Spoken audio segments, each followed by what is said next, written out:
आज स्टार्ट करते हैं। सबसे पहले सारी प्रोसेसेस हम लोग एक साथ कंप्लीट करेंगे, सारी इंपॉर्टेंस और फंक्शंस, ठीक है। इससे क्या होगा कि हम लोगों के पास एक साथ ही सारा कंटेंट रेडी हो जाएगा, जिससे बार बार आपको अलग अलग जगह पे देखकर जो कंफ्यूजन होती है वो नहीं होगी, ठीक है। तो सभी लोगों को ये प्रोसेसेस खुद से पढ़ने के बाद एक बार अपनी कॉपी में लिखनी भी है, ठीक है।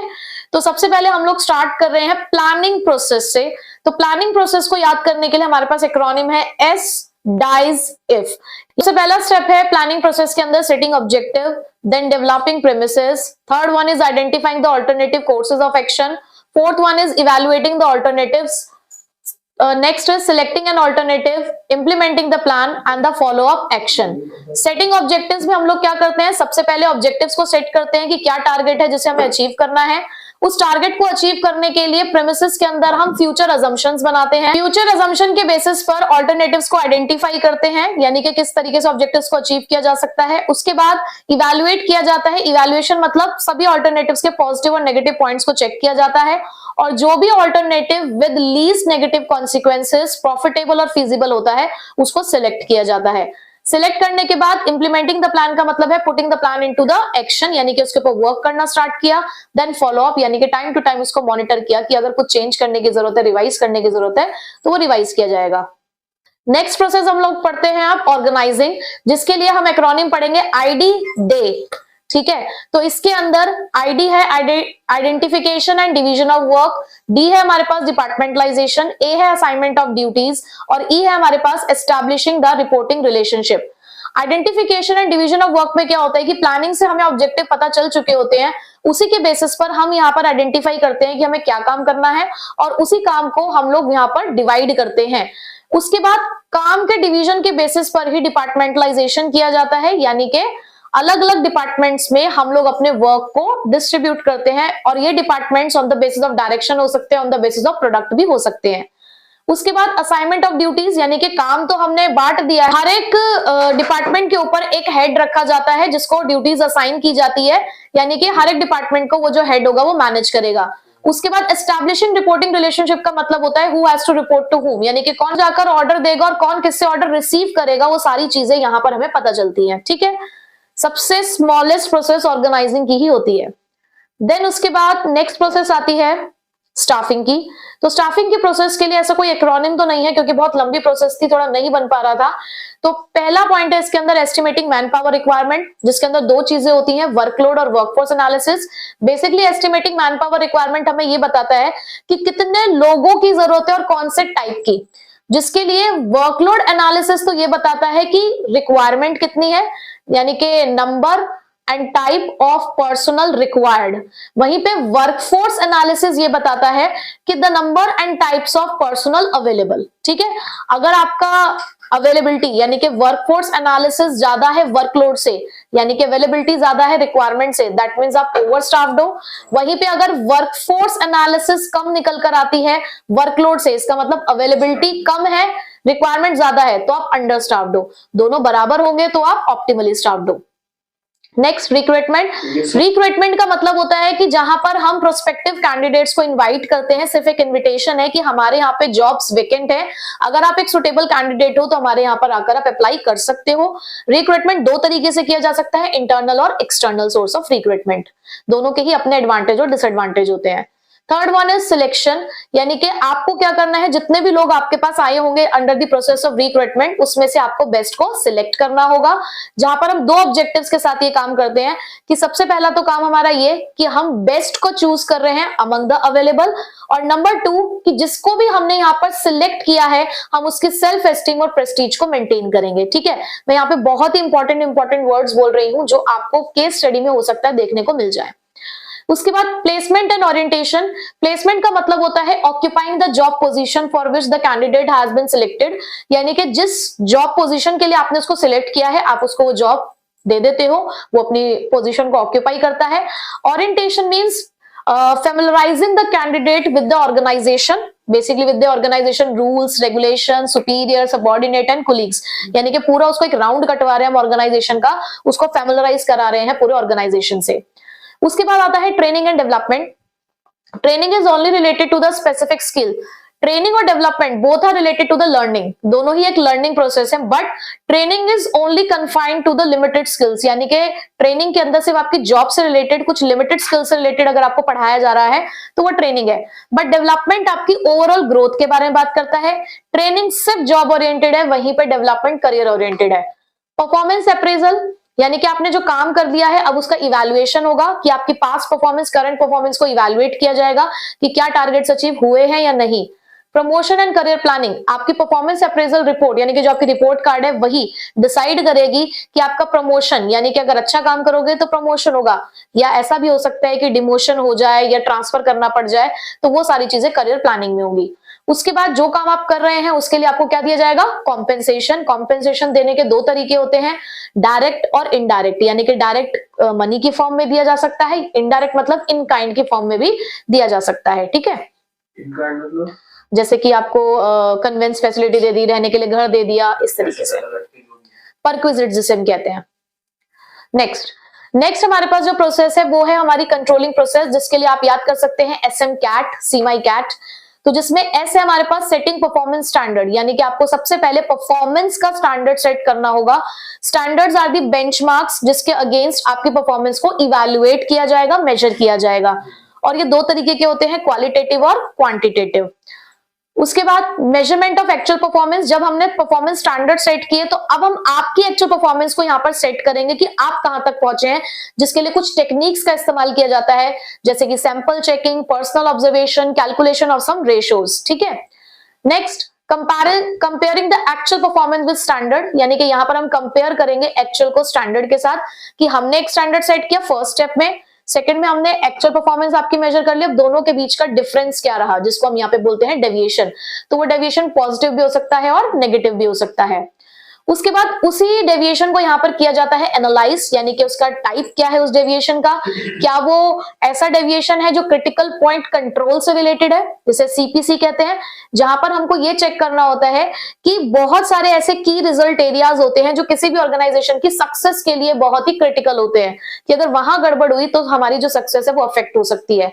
या वो मैनेजमेंट बाय एक्सेप्शन है, जिसे हम कंट्रोल बाय एक्सेप्शन भी कहते हैं, कि अगर आप सब कुछ कंट्रोल करने की कोशिश करोगे तो शायद कुछ भी कंट्रोल ना कर पाओ, तो यहां पर हम एक परमिसिबल लिमिट सेट करते हैं। तो अगर आपका deviation with in the permissible limit है तो दैट्स ओके, बट अगर वो परमिसिबल लिमिट के बियॉन्ड जा रहा है तो हमें एक्शन लेने की जरूरत होती है।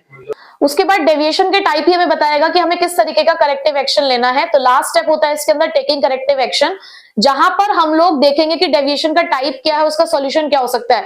जैसे आपको लग रहा है कि प्रोडक्टिविटी इसलिए नहीं आई क्योंकि मशीन पुरानी थी तो मशीन बदल देंगे, वर्कर्स कम काम कर रहे थे तो वर्कर्स को हम लोग और रख लेंगे, या वर्कर्स को ट्रेनिंग की जरूरत है तो ट्रेनिंग दिलवा देंगे। ठीक है, तो इस तरीके से हमारी कंट्रोलिंग प्रोसेस होती है कंप्लीट। अब ये जो 4 प्रोसेस थी ना, ये थी आपकी प्योरली आपके फंक्शंस के ऊपर बेस्ड थी। अब कुछ अलग अलग प्रोसेसेस भी हैं जो हमें चैप्टर्स के अंदर अलग अलग टॉपिक के बारे में दे रखी हैं। जैसे कि हमारे पास एक बहुत इंपॉर्टेंट प्रोसेस है सिलेक्शन प्रोसेस। तो सिलेक्शन प्रोसेस का सबसे पहला पॉइंट होता है प्रीलिमिनरी स्क्रीनिंग। प्रीलिमिनरी स्क्रीनिंग का मतलब होता है कि आपके पास जो भी एप्लीकेशन आई है आप उस एप्लीकेशन को चेक करते हो, यानी कि फर्स्ट स्कैन करते हो, और जो भी अनफिट और अनक्वालिफाइड जॉब सीकर्स होते हैं आप उनको वहां से एलिमिनेट कर देते हो। उसके बाद सेकंड स्टेप होता है हमारे पास सिलेक्शन टेस्ट। सिलेक्शन टेस्ट के अंदर हम लोग क्या करते हैं, पिटाई करते हैं in the form of intelligent test, aptitude test, personality test, trade test और इंटरेस्ट टेस्ट। ठीक है, तो सबसे पहला टेस्ट होता है हमारा इंटेलिजेंट टेस्ट, जहां पर आप चेक करते हो किसी भी पर्सन का इंटेलिजेंट क्वेश्चन यानी कि IQ लेवल, और वो किस तरीके से डिसीजन ले सकता है और नए स्किल्स को सीख सकता है। यहाँ पे मेन पॉइंट है एबिलिटी टू टेक डिसीजन। उसके बाद एप्टीट्यूड टेस्ट चेक करता है the person's ability to learn new jobs और द न्यू वर्क। ठीक है, पर्सनालिटी टेस्ट चेक करता है the emotions, the value systems और the maturity level of the person. Trade test check करता है आपकी existing knowledge. Interest test check करता है द पैटर्न और इन्वॉल्वमेंट इन अ जॉब, यानी कि आप कितना फैसिनेट हो उस पर्टिकुलर जॉब को करने के लिए।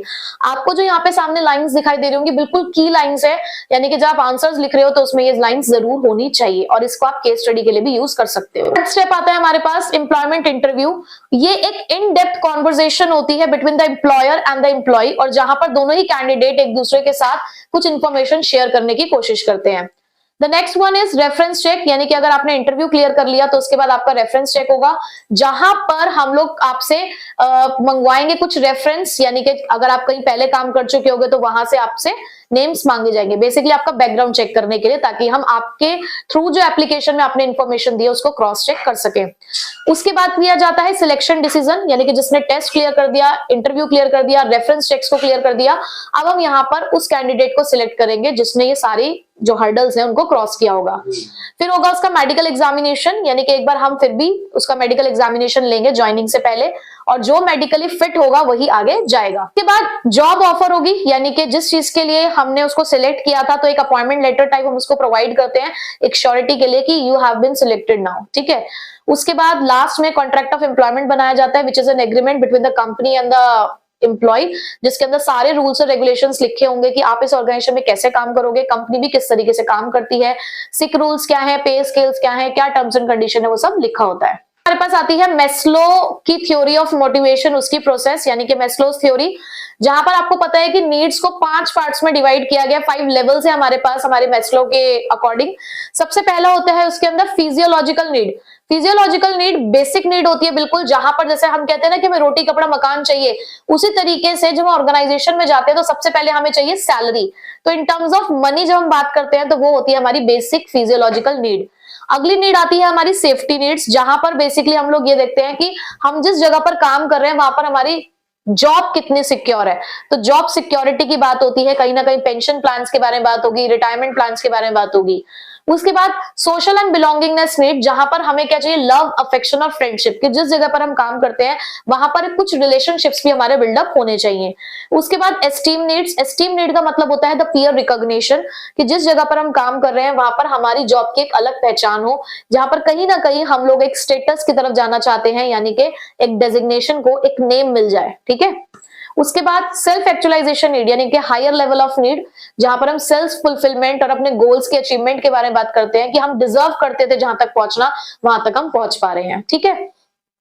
नेक्स्ट अब आती है हमारी कम्युनिकेशन प्रोसेस। इसे एलिमेंट्स ऑफ कम्युनिकेशन प्रोसेस कहा जाता है, बट अगर ये कम्युनिकेशन प्रोसेस के नाम से भी आया तो भी आपको यही लिखना है। बेसिकली ये बताएगा कि जब हम कम्युनिकेट करते हैं तो किस किस तरीके से जो मैसेज है वो आपका ट्रांसमिट होता है। तो सबसे पहले आपका जो प्रोसेस स्टार्ट होगा वो सेंडर से स्टार्ट होगा, यानी कि the person who wants to convey the message, यानी कि जो मैसेज को कन्वे करना चाहता है, वो एक स्पीकर, राइटर, को एक्टर, कुछ भी हो सकता है, ठीक है। मैसेज वो सब्जेक्ट मैटर, यानी कि वो कंटेंट, वो इंफॉर्मेशन, वो आइडिया, वो ओपिनियन, वो सजेशन जो आप कम्युनिकेट करना चाहते हो। एनकोडिंग होती है फिर, यानी कि जो भी आपका मैसेज होता है उसको किसी अदर सिंबल्स में या वर्ड्स में कन्वर्ट किया जाता है, so that only the receiver can understand the message, ठीक है। उसके बाद बीच में आता है मीडिया। मीडिया मतलब जिसके थ्रू आपका एनकोडेड मीडिया, एनकोडेड मैसेज जो है बेसिकली वो ट्रांसफर किया जा रहा है, ठीक है। उसके बाद डिकोडिंग। डिकोडिंग मतलब रिसीवर तक पहुंचने से पहले जो आपका कन्वर्टेड मैसेज था, एनकोडेड मैसेज था, वो फिर से अपने ओरिजिनल फॉर्मेट में कन्वर्ट किया जाता है, so that the receiver understand the message, ठीक है। रिसीवर कौन है? The person who receives the message, जिसके लिए बेसिकली कम्युनिकेशन स्टार्ट हुई। उसके बाद लास्ट में आता है आपका फीडबैक। कोई भी कम्युनिकेशन प्रोसेस फीडबैक के बिना अधूरी होती है। जब तक सामने से रिस्पॉन्स नहीं मिलता तब तक हम ये नहीं कह सकते कि सामने वाला पर्सन हमारा मैसेज समझा है या नहीं। और इन सभी चीजों के बीच में एक चीज आती है which is known as noise. Noise मतलब the hindrances in the communication process, जैसे कि नेटवर्क अच्छा नहीं है, टेलीफोनिक कॉन्वर्जेशन है तो वहां पर आपको बहुत ज्यादा डिस्टर्बेंस फील हो रही है, तो ये सारी हिंड्रेंसेस हो सकती हैं। हमारे पास प्रोसेस है अब steps in the trading and the settlement procedure of stock, यानी कि जब आप ऑनलाइन डीलिंग करते हो तो किस तरीके से स्टॉक एक्सचेंज के अंदर ट्रेडिंग सेटलमेंट होता है, ट्रेड होता है फिर उसका सेटलमेंट होता है। तो सबसे पहला होता है भैया देखो, इसको अगर याद रखना है ना तो बिल्कुल याद रखो जैसे आप ऑनलाइन शॉपिंग करते हो। जब आप ऑनलाइन शॉपिंग करते हो तो उस टाइम पे होता है ना कि पहले एक ऐप सिलेक्ट करते हो, फिर उसके अंदर अपना मेंबर बनते हो, मतलब अपनी सारी इंफॉर्मेशन डालते हो, फिर आप अपने कार्ट में वो डालते हो जो आपको भाई अपना एक प्लेलिस्ट बनाते हो, विश लिस्ट बनाते हो जिसमें आपको जो भी सामान खरीदना है वो डालोगे। फिर उसके बाद आप पेमेंट ऑप्शन पे जाते हो, पूरा डिटेल देखते हो, तो बिल्कुल वैसा ही होता है यहाँ पर भी। तो यहाँ पर सबसे पहले आपको क्या करना है, एक ब्रोकर का सिलेक्शन करना है जिसके थ्रू आप यहाँ पर काम करने जा रहे हो, ठीक है। और वो जो ब्रोकर होगा उसकी कनेक्टिविटी होगी किसी ना किसी स्टॉक एक्सचेंज के साथ। उसके बाद आपको एक डीमेट अकाउंट ओपन करना होगा विद डिपोजिटरी। डिपोजिटरी मतलब कोई भी एक चैनल जिसके थ्रू आप ये काम करोगे, वो कोई बैंक भी हो सकता है, कोई इंडिविजुअल भी हो सकता है, ठीक है। उसके बाद आप ऑर्डर प्लेस करोगे, यानी कि आप इन्वेस्टर आप बताओगे कि आपको कितने नंबर ऑफ शेयर्स खरीदने या बेचने हैं, पूरी इंस्ट्रक्शंस दोगे कि कितने खरीदने हैं, कितने प्राइस पे खरीदने हैं, वो सारी चीजें आप बताओगे। खरीदना है तो भी और बेचना है तो भी, जिसके लिए आपको मिलेगी एक ऑर्डर कंफर्मेशन स्लिप। उसके बाद होगा ऑर्डर का एग्जीक्यूशन। जब आपकी तरफ से ऑर्डर रिसीव हो गया है तो ब्रोकर क्या करेगा, मैच करेगा कि जैसा आपने कोटेशन दिया है उस कोटेशन को स्टॉक एक्सचेंज में जाकर मैच करने की कोशिश करेगा कि कहां पे ये चीज हो सकती है, और अगर ये हो जाता है तो ट्रेड कंफर्मेशन स्लिप आपको दी जाएगी। उसके बाद सेटलमेंट के लिए हम यहाँ पर T+2 के बारे में बात करते हैं कि T+2 डे यानी कि transaction debt plus 2 days extra आपको मिलते हैं यहाँ पे for the settlement purpose. Current book में थोड़ा सा सेटलमेंट पीरियड के बारे में कुछ और भी लिखा हुआ है, बट मैं आपको ये सजेस्ट करूंगी कि फिलहाल आप T+2 ही लिखिए, क्योंकि मोस्ट ऑफ द बुक्स में हम T+2 ही देख रहे हैं, ठीक है, तो आप यही फिलहाल लिखिएगा।